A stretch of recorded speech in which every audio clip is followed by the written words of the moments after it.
পরবর্তী দাস উপাধি দেন মহাপ্রভু তাকে। কিন্তু এখানে এই জন্য এই গ্রামের নাম হলো বদ্যিপুর, বড়া বদ্যিপুর, ঠিক আছে? তো ছোট বদ্যপুর আছে কিনা জানি না, তো বড় বদ্যপুর, এটা বড়া বদ্যপুর। তো এই বদ্যপুরেই এইখানে জন্মগ্রহণ করেছিলেন আমাদের বৈষ্ণব পদকবি বৈষ্ণব দাস, যার লেখা আজও আমরা প্রতিদিন গাই, জয় জয় শ্রী গুরু প্রেম কল্পতরু অদ্ভুত জাকব। এইখানে বসে থেকে উনি লিখেছিলেন এই কথা। এমন একটা এখানে গোকুলানন্দ দাস দাদা ছিল, গোকুলানন্দকে উদ্ধার করবে মহাপ্রভু এখানে আসছিলেন। সেই গোকুলানন্দ পরবর্তী সরস্বতী উপাধি পান, মহাপ্রভু পরবর্তী পার্শ্ব তিনি পুরীতে বাস করেন, গোকুলানন্দ পুরী। তার নাম চেঞ্জ করে মহাপ্রভু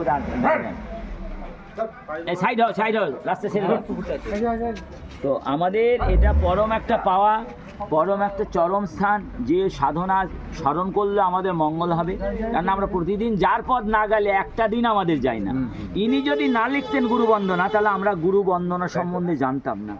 ইনি প্রথম রচনা করেছিলেন এই পদটা, যে পদটা জয় জয় শ্রী গুরু প্রেম কল্পতরু অদ্ভুত জাঁক প্রকাশ,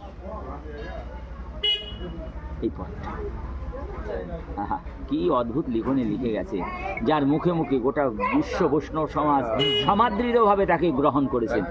এইটাই, এই গোকুলানন্দকেই উদ্ধার করবার জন্য প্রভু এখানে আসেন। আসবার পরে বৈষ্ণব দাসকে পান, তখন বৈষ্ণব বালক, বয়স মাত্র 12-13। তখন প্রভুকে দেখে আকর্ষিত হয়, তখন তাকে নিয়ে যায়। প্রথম মহাপ্রভুকে তিনি গুরু বলে করেন, তখন তিনি লিখলেন জয় জয় শ্রী গুরু প্রেম কল্পতরু। এই প্রেম কল্পতরু বৃক্ষ তার কেউ হতে পারে না, শ্রীমন মহাপ্রভু।